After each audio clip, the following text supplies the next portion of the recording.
because I am such a Cafekko head, yeah, I've decided to kind of give a summary of each PV or music video that they've had in review. Odoru Meruhen Toke. This was Antic Cafe's first PV. As you can kind of tell from the filters and the budgets, I actually really like this one. They're just having fun. There's no plot to it. They're switching from Antic Cafe to, you know, themselves, and they show them driving in the car and just sing to their own song. If you watch Offset, it's just really cute. It's one of those PVs where you know it can only go up, but you know it's a great start anyway. So they're already at the up. And second PV, Wagamama Koshin Kyoku. Again, it's one of those ones that doesn't really have a plot. It's just, you know, to just sort of be there and have fun, and they're, you know, in a school, and it was part of the Harajuku trilogy that they had. It was when, no it wasn't, it was before the Harajuku trilogy. And they're just in sex pot revenge stuff, and they're just goofing off and having fun, and my favorite part though, ever, in any of their PVs ever, is when they're all using the bathroom, and then everybody, Miku and Teruki, look in the stall at Canon, his Cafekko, and Bo comes out of the girls' bathroom. My favorite ever. Can't deny that. Third one, which is really part of the Harajuku trilogy, is Tekasuta Kosen. This one is their first one with a plot, and it's called, you know, Finding Miku, and all of them sort of have little captions for what the thing is about. Miku is assumed depressed. Based on the song, it's about, you know, a girl he likes who won't call him back, or anything like that. And it is by far their best dressed PV ever. It's probably the most cosplayed Antic Cafe cosplay ever. The outfits are just cute, they're all adorable. I'm not a fan of Canon's blonde and streaked hair, but I kind of have to be because of the other crazy hairstyles he'll have in the future. And Miku's screaming. You always gotta love that. Alright, fourth one, escapism. Again, we're going back to sort of the Wagamama sort of dealio, and they are dressed in sex pot revenge. This one is called Miku in the Dark. So, the premise of it is kind of strange. He's still depressed. You know, they show him running away. It's sort of a to be continued at Tekasuta Kosen.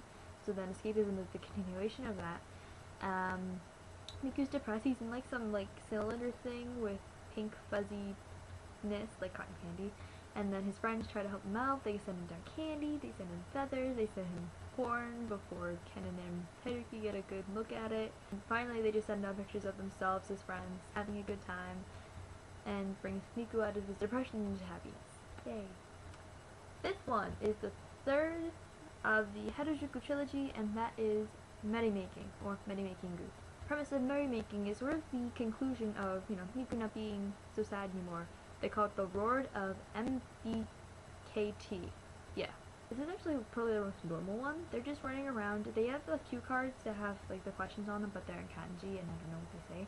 I know a lot of them said, you know, their name, so I'm assuming that they were just trying to say like, we're Antic Cafe PV or whatever. Like that. Bo's adorable. All you need is a white hoodie and a mini skirt with some mismatched socks and cute little pigtails, and you're all set. It's not a PV with a point, but it's just cute. You get to see them be themselves, which was great to see their pre-Shikisai moment days. That being said, here's their post-Shikisai moment days. We've got their big comeback of Maple Gunman, which is probably one of the most entertaining. Got Offender Miku, Deka Teruki, Police Dog Cannon, and Minasuka Bo. Adorable. Miku is commits a, you know, unknown crime, and so Bo and Cannon go after him. After being scared off, Detective Teruki comes in, and lo and behold, he gets shot. Shoot, but then after that, it's just sort of crackish. Very entertaining. Probably their most known TV/song ever, as indicated by the red and by my bracelet, Bon's Kizuna. This is actually based off from their movie, which was called Q-Bonds. At the end of the movie, they're all leaving for the stage, and then they're on the stage for the music video, and then, you know, I'm going to point is, they got footage from their movie, and as well as just sort of glamour shots. So next one is Smile Ichiba I Onna. Bo is a schoolgirl trying to get the attention of the popular boy Miku, and tries to dress up in different ways like gankuro and sort of a cutesy little kawaii Neiko-chan, till she realizes that he needs to be him, herself. And once Bo does that, Miku sees the kind of person that Bo really is and is just attracted to Bo, and they walk out hand in hand. It's adorable. It's so cute, and it plays on so well to the fan service. Their final PV before Bo's departure, Snow Scene, which has reportedly, by the members themselves, been their favorite song to do. Snow Scene has a little bit of a plot. It's Miku kind of, bummed out that girl he likes just sort of up and left him and stuff like that. So it's sort of that post-breakup song, but it's really good. Again, it's more of a profile of the band. I hate Kennon's feather dread thing. I think it's just sort of the mood. It couldn't really be that very happy, colorful oshadeke that they're so used to doing, so. But hey, more power to them. Their big comeback, Kakuse Heroism, I've gotta say is probably my least favorite PV of all of them. There's no point to it. Like, I guess there wasn't really much time to develop a point, considering that the 2 new members were added literally a month after Bo left. But it's totally prolific the whole time. The most that ever plays to a plot is them looking at themselves in a mirror. Ryusei Rocket is where they make a good comeback though. Miku sort of goes up into this dream world where I guess they're all bunnies and they're throwing like this cotton candy foam stuff at each other at the end. It's adorable. I love it.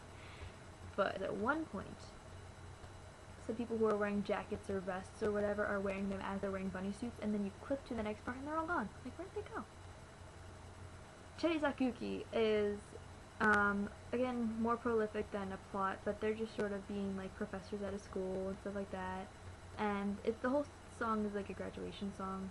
Yuki being blown up in his face afterwards is probably one of the funniest things I've ever seen. Apparently, a lot of schoolgirls agree with me in that video. Next one, Summer Dive. It's the anthem of summer 2008. It's just sweet melty peach beach, just sort of these cute little like summer terms and stuff like that. Miku being weird like 80s hip hop mix.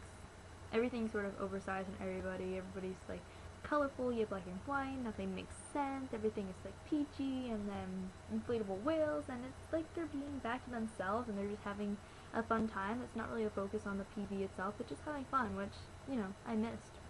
Alright, so their next one would be Aroma, where, like I said, you see more of their sort of dark, sort of shifting, trying to find out who they are sort of videos. Yuki, of course, has to make fashion statement as Brokeback Yuki. The whole thing, again, is a breakup song. I think Miku's sort of portrayal of the girl who kind of left him with a mannequin is really, really good. It's very, artistic. I like it. And, of course, Tedeki and Takuyu's new hair. God, I love that too. But I'm glad he's not wearing a perm anymore. Yeah. My heart leaves for C? C. Yes. Okay.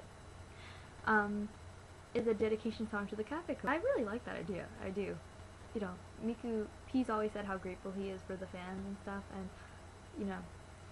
it's just a song for them, so he's trying to write the fans a love letter. So he's sitting there trying to figure out the words, and he's like, no words can express how much you mean to me. It's like, aww.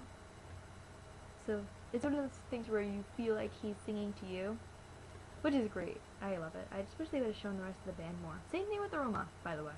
Their last PV, Natsukoi Natsu Game, which has been infamous for its erotic lyrics. Miku, maybe a little less pink. Kennen, what happened to your hair? Just, I get it, they were trying to be color coordinated. I understand that. What is more catchy than the song is the dance. I know the whole dance, and I'm almost positive I'm not the only one, as other people have posted it on YouTube. Will I do that? Maybe.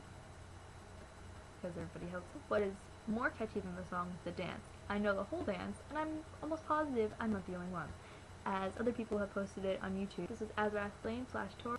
それでは、peace out.